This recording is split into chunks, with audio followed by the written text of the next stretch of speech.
रीढ़ की हड्डी एक पारिवारिक नाटक है जिसमें समाज की परंपरागत सोच और आधुनिक विचारधारा के बीच टकराव को दर्शाया गया है। बाबू रामस्वरूप अपनी बेटी उमा के विवाह के लिए बाबू गोपाल प्रसाद के बेटे शंकर के साथ बातचीत करते हैं। गोपाल प्रसाद और शंकर उमा की कम शिक्षा और पारंपरिक गुणों को प्राथमिकता देते हैं। जब उमा उनके सामने आती है, वह अपनी आत्मसम्मान और आधुनिक विचारधारा को व्यक्त करती है, जिससे रिश्ता टूट जाता है। उमा के साहस और आत्मसम्मान को कहानी के अंत में सराहा जाता है।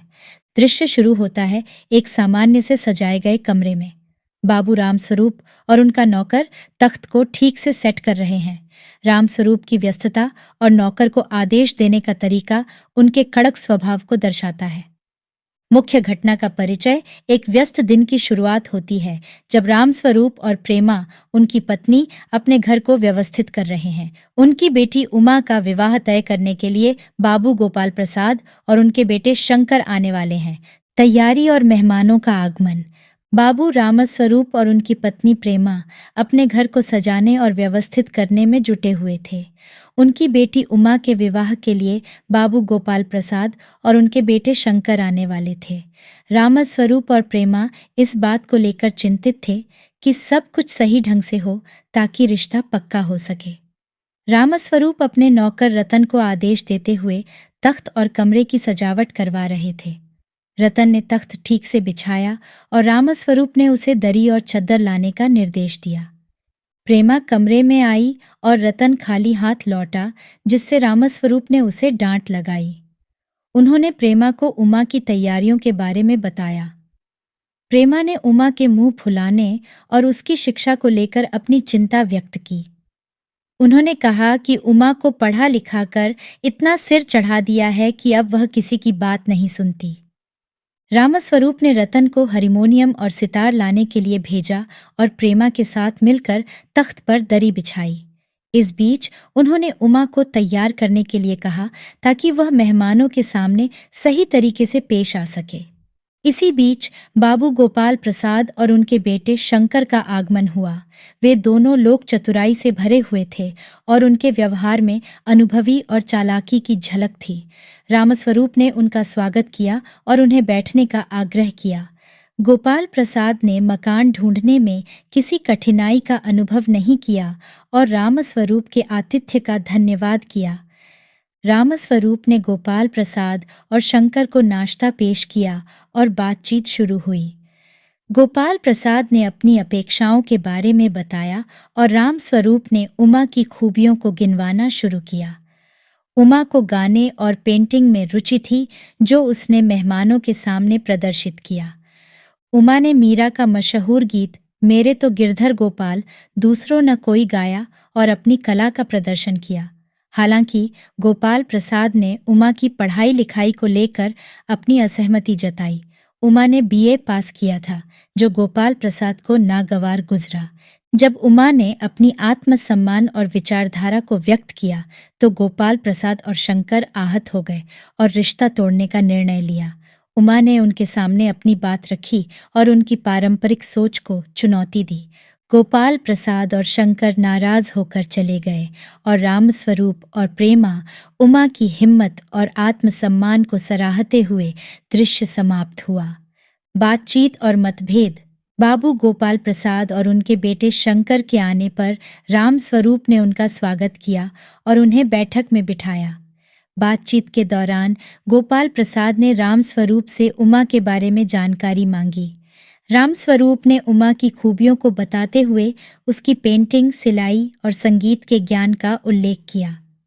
रामस्वरूप ने उमा को बुलाया और उमा ने आकर मेहमानों को पान पेश किया। उमा ने अपने सादगी भरे कपड़े और सोने की रिम वाले चश्मे के साथ खुद को प्रस्तुत किया।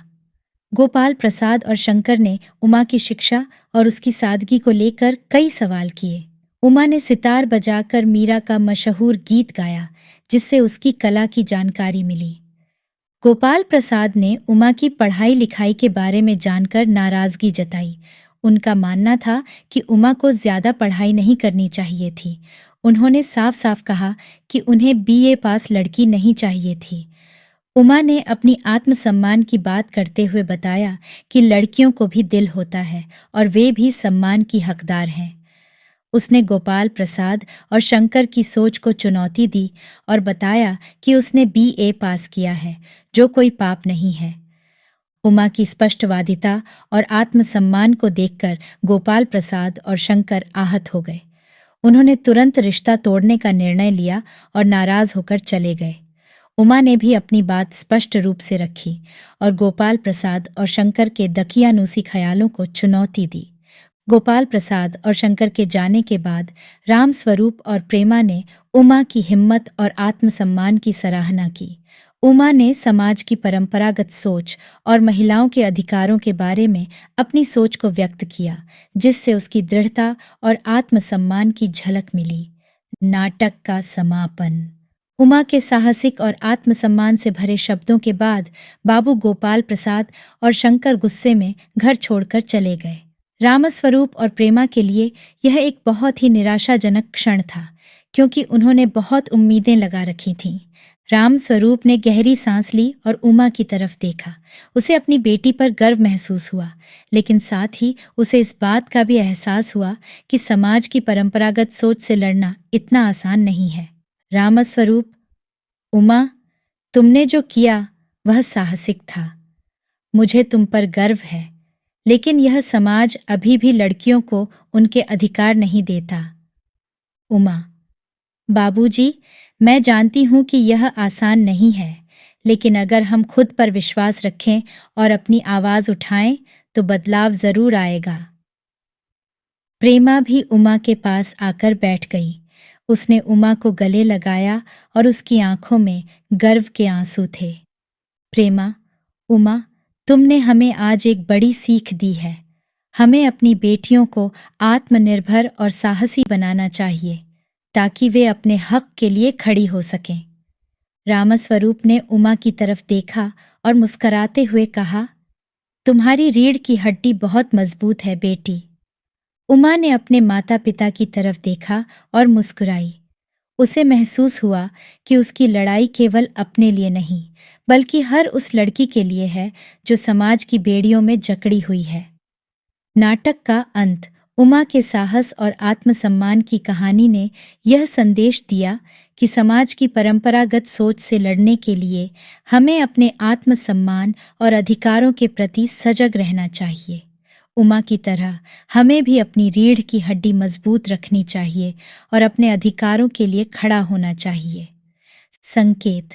यह नाटक समाज में महिलाओं के अधिकार और आत्मसम्मान की महत्ता को उजागर करता है।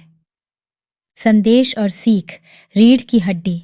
नाटक यह सिखाता है कि महिलाओं को उनके अधिकारों और आत्मसम्मान के प्रति जागरूक होना चाहिए, समाज की परंपरागत सोच को चुनौती देने और अपने अधिकारों के लिए खड़ा होने का साहस रखना चाहिए। यह कहानी यह भी दर्शाती है कि शिक्षा और आत्मनिर्भरता महिलाओं के सशक्तिकरण के महत्वपूर्ण साधन हैं। आशा करते हैं कि यह कहानी आपको बहुत पसंद आई होगी। ऐसी और कहानियाँ सुनने के लिए जुड़े रहिए हमारे चैनल स्टोरी यूनिवर्स के साथ। धन्यवाद।